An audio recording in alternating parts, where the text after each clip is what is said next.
Samuel Etofis réaffirme qu'il renonce à l'ensemble de son salaire et de ses indemnités pendant toute la durée de son mandat, c'est-à-dire pendant toutes les 4 années qu'il va officier à la tête de la Fédération camerounaise de football pour son premier mandat. C'est ça qui continue de choquer ces gars.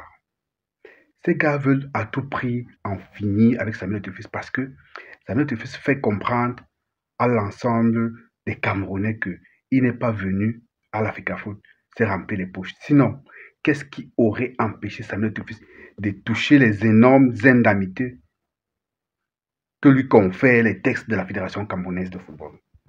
Depuis que cette fédération existe, aucun président n'a jamais renoncé à son salaire, ni même à aucune indemnité liée à sa charge. Lui, c'est le tout premier, le tout seul, le plus jeune qui a osé le faire. Mais les gars ne veulent pas le laisser tranquille. Les gars disent qu'il veut montrer quoi qui. Il veut montrer qu'il travaille plus que les qui. Il veut montrer qu'il n'aime pas l'argent. Donc nous sommes les voleurs. Donc nous autres, nous sommes mal vus en fait. Voilà la raison pour laquelle ça choque ces gars. Parce que le fait pour Samuel Etofis, dès l'entame de son mandat, avait déjà dit ceci, qu'il renonce à l'ensemble de son salaire pendant toute la durée de son mandat et à l'ensemble des indemnités liées à sa fonction. Donc, tout ça devait être reversé pour effectuer plusieurs autres tâches ou pour exécuter plusieurs autres fonctions, d'autres activités, pour mener plusieurs autres activités de la Fédération camerounaise de football, ce qui serait plus bénéfique pour le football camerounais que pour lui-même personnellement parce que lui, il n'a pas besoin de ça. C'est un gars qui ne souffre pas. C'est un gars qui mange quand il veut et comme il veut, allègrement, il se déplace quand il veut et comme il veut. D'ailleurs, lors de la récente Assemblée générale qui s'est tenue les 23 et 24 mai, c'est-à-dire à peine quelques jours, l'Assemblée générale a pris acte de ce fait-là. Parce que Samuel Etofis a tenu à réitérer cela pour taire quelques querelles et quelques critiques de la part des hiboux qui continuent, ça et là, à vouloir empoisonner l'esprit des Camerounais selon lesquels Samuel Etofis est venu se remplir les poches à la Fédération camerounaise de foot. D'ailleurs, cela a été inscrit parmi l'une des résolutions de cette Assemblée générale qui s'est tenue le 23 et 24. Les gars ont tenu à inscrire ça en noir sur blanc parmi les résolutions de cette Assemblée-là. Je vais aller vous lire cette résolution. C'était la 4e résolution de cette Assemblée générale qui s'est tenue le 23 et 24 mai dernier. L'Assemblée générale, en sa 4e résolution, écrit, voilà le document que vous êtes en train de voir, l'Assemblée générale, à l'unanimité des membres présents, prend acte de la renonciation du président de la FECAFOOT, M. Etofis Samuel, pendant la durée de son mandat, à l'ensemble des indemnités, les amis. C'est écrit noir sur blanc. Donc, ce n'est pas le genre de choses qu'on va écrire noir sur blanc, il va revenir sur sa parole.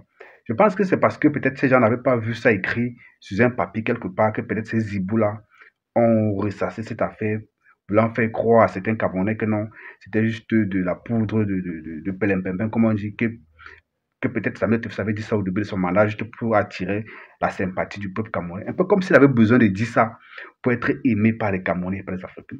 Et Etofis a déjà gagné l'amour et la sympathie des Camerounais depuis l'époque où il était encore actif sur le terrain. Donc, ce n'est pas une déclaration pareille qui pourrait venir ternir ou saper cette crédibilité-là. C'est pas ça. Donc, ces gens qui n'ont pas compris que à un moment donné, ils font une certaine rupture. Les habitudes, les vieilles habitudes ont la peau dure, comme on dit souvent. La peau dure, oui. Il est venu trouver des gars qui avaient déjà tissé leur réseau, leur système de vente des maillots de l'équipe nationale.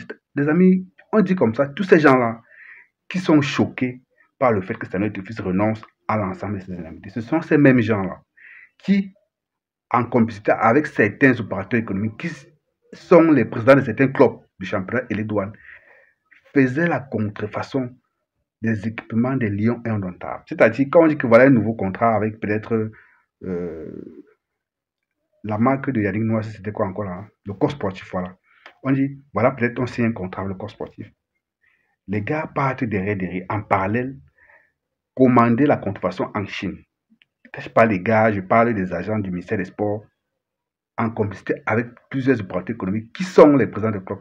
Les gars partaient commander de façon parallèle la contrefaçon en Chine pour venir concurrence, pour venir vendre aux Camerounais, sur les marchés camerounais, à Douala, à Yaoundé et dans toutes les autres grandes villes du Cameroun, pour se remplir les poches, pour se faire les poches. Et ça ne s'arrêtait pas là. Les gars utilisaient le logo, les gars utilisaient le nom de la FECAFOOT pour dédouaner leurs marchandises dans le port, dans les différents ports du Cameroun, c'est-à-dire bon, principalement le port autonome de Douala. Vous voyez? Donc, les gars sont choqués parce que le gars vient, il a saigné, il décide d'assaigner le milieu, il décide d'arrêter tout ça, il décide de dire, ok, on demande l'audit, on va auditer d'abord tout ce que vous avez déjà eu à faire, vous avez dit que vous avez construit le nouvel immeuble à tel montant, on va évaluer pour voir si ça correspond, on évalue, on voit que ça ne correspond pas. Les gars parlaient de 3 milliards, le gars divisé en deux, presque 1,5 milliard maintenant. Ça choque les gars, on dit que oh, tu veux monter que tu travailles plus que qui, machin truc, tu dis que tu ne vas pas prendre ton salaire, donc tu es seulement quoi, tu travailles sans manger. Les amis, j'avais vu une histoire qui circule sur la toile depuis quelques jours, selon laquelle il y a un huissier de Yaoundé qui aurait sommé Samuel Eto'o-Fils, de payer environ 1 milliard de dollars, 1 milliard de francs CFA, à titre de frais pour les multiples voyages des sélections nationales du Cameroun et tout et tout. J'ai envie de rire. Quand les gars viennent, ils manquent d'arguments, ils essaient de manipuler les esprits des Camerounais. Je vais faire une vidéo spéciale par rapport à cela, mais j'ai envie de dire un petit truc là-dessus. Il faudrait que les gens fassent la différence entre Samuel Eto'o-Fils, entité personnelle, institut personnel, comme on dit souvent en droit, et Samuel Eto'o-Fils, président de la Fédération camerounaise de football. S'il y a un prestataire ou bien une société qui réclame quelque chose dans ce sens-là, cette société-là ou ce prestataire-là réclamerait cela au président de la Fédération camerounaise de football. Je ne sais pas si je comprends. Il faut dissocier la fonction de la personne. Ça veut dire que même si ce n'est plus Samuel Eto'o-Fils qui est à la tête de la FECAFOOT, cette dette-là va rester au nom de la FECAFOOT, pas au nom de Samuel Eto'o-Fils, entité personnelle, parce que quand les sélections voyagent, les sélections nationales voyagent, ce n'est pas dans les poches de Samuel Eto'o-Fils que ces sélections doivent voyager. Même comme il a très souvent sorti son argent de ses propres poches pour faciliter certaines commodités, mais c'est parce qu'il aime le football, il aime ce qui est bien fait. Mais je vois les gens là essayer de manipuler les esprits des Camerounais comme quoi c'est à Samuel Eto'o-Fils, entité personnelle, que ces prestataires, parce que apparemment c'est 2 prestataires de voyage, j'ai oublié le nom, 2, qui sont en train de réclamer un ensemble qui s'élèverait à presque 1 milliard de francs CFA. Et j'ai vu une certaine presse digitale là, qui a semblé dire quelque part que pourtant cet argent avait déjà été décaissé par le ministère des Sports et mis à la disposition de la FECAFOOT, mais j'ai envie de rire. Aujourd'hui, vous dites qu'on a tout pris à la FECAFOOT, on a pris la gestion financière et la gestion administrative, et demain vous dites que non, on a décaissé tout pour verser à la FECAFOOT. Finalement, qu'est-ce que vous êtes en train de dire? Ou la FECAFOOT détient encore tout, ou ils n'ont plus rien. Hier, vous étiez en train de célébrer le fait que vous avez tout pris à la FECAFOOT, prendre la gestion financière. Aujourd'hui, vous venez dire que non, on a décaissé l'argent au lieu de payer directement les prestataires qui portent les lions, on est venu donner encore à la FECAFOOT pour qu'ils aillent payer. Ça a un sens, les gars. Arrêtez de vous faire manipuler, chers amis. Ces gens-là jouent sur le fait que les Camerounais ne soient pas très éveillés. Bon, certains Camerounais, pas tout le monde, pour essayer de manipuler certains esprits un peu faibles là. N'écoutez pas surtout ces sirènes, ces zibous-là. Quand ils sont à court d'idées, les gars essaient de manipuler, les gars essaient de créer les mensonges, les gars fabriquent les mensonges, les gars entrent dans le laboratoire pour créer toutes sortes de mensonges. Voilà. Un jeune qui arrive à la tête d'une fédération décide de ne pas toucher son salaire, de ne toucher aucune indemnité pendant tout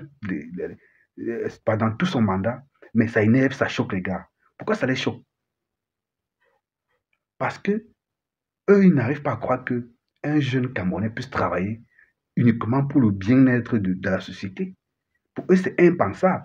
Parce que ça expose ces gars. Ça montre que ces gars, pendant longtemps, disaient qu'ils travaillaient pour l'intérêt du football camerounais, travaillaient pour eux-mêmes. Les gars se remplissaient les poches. La preuve, pendant qu'ils étaient là, le sport souffrait. On a fait près de 8 mois sans championnat avant que la FECAFOOT de Samuel Eto'o-Fils n'arrive. On faisait les 8 mois, il n'y avait pas de championnat. Il n'y avait rien du tout. Mais aujourd'hui, il y a un championnat avec des spectateurs qui reviennent de plus en plus dans les terrains, sur les gradins et tout et tout. Mais les gars continuent de vouloir toujours manipuler. Tout ça parce qu'on a bloqué, fermé toutes les caisses, on a bloqué tous les robinets. Ça ne va pas se passer comme ça. En tout cas, il a dit lors de l'Assemblée générale qu'il ne va pas céder au chantage et que les réformes qu'il a commencées, il va les achever. Voilà. À très bientôt, les amis.